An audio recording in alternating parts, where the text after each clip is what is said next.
President Trump is taking a big step in his moves with Harvard University. Today, a memo was sent out, and the administration will be canceling the federal government remaining federal contracts with Harvard. That's worth an estimated $100 million.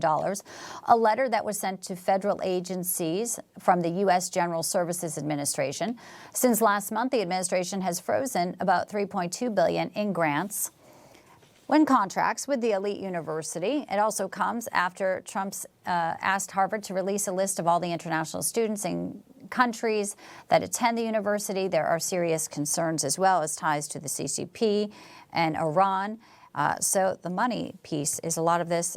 There's some lawsuits, of course, pending, and there's cases that will be in front of a judge this week. So let's bring in our senior judicial analyst to weigh in on where we are today. Judge Andrew Napolitano. Thanks, Judge. Good to see you. Oh, good to see you, Bianca.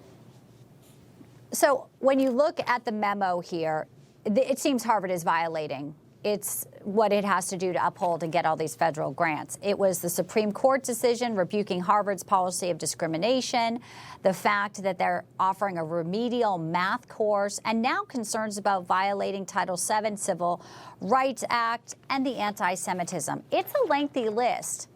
Will President Trump be successful in this move?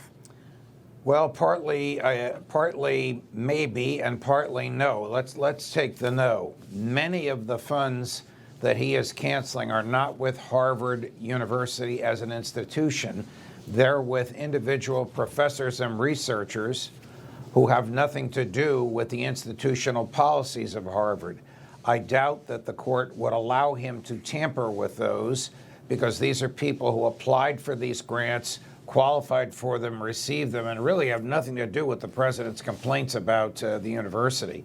His complaints about the university, unfortunately for him, have been enjoined temporarily by a federal judge until there can be litigation at which the government will have the opportunity to prove the accuracy of his complaints. That's the money side. In terms of Let me get clarity on one of them, because I will just break it down, because there's so much, and I just want to make sure everyone's following this. To your point of that, it's individuals. How the administration, I think, is tying it back to a systemic problem they think Harvard is facilitating and fostering, which is anti-Semitism. One of the assailants assaulted a Jewish classmate in an anti-Israel protest, Judge, in October 2023, has now been appointed as class marshal by the Harvard Divinity School. Alan Dershowitz on the show yesterday, very upset about this. So also 3 weeks after, the other assailant gets a $65,000 Harvard Law School fellowship.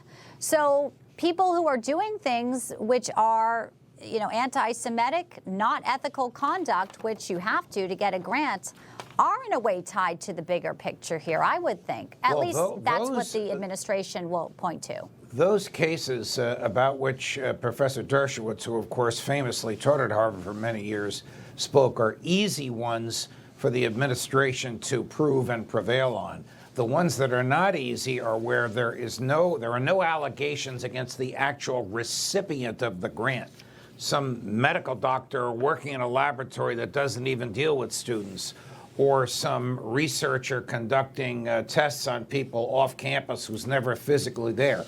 Those are the cases that are going to be difficult for the government to prove. In terms of the president wanting to know who are the foreign students and who has visas, well, the State Department must know that already, because unless they're here illegally, the State Department gave them visas, and the State Department has that information. Student records are protected by privacy laws, but I don't think the fact that you're a student and the country you came from are protected by the privacy statutes.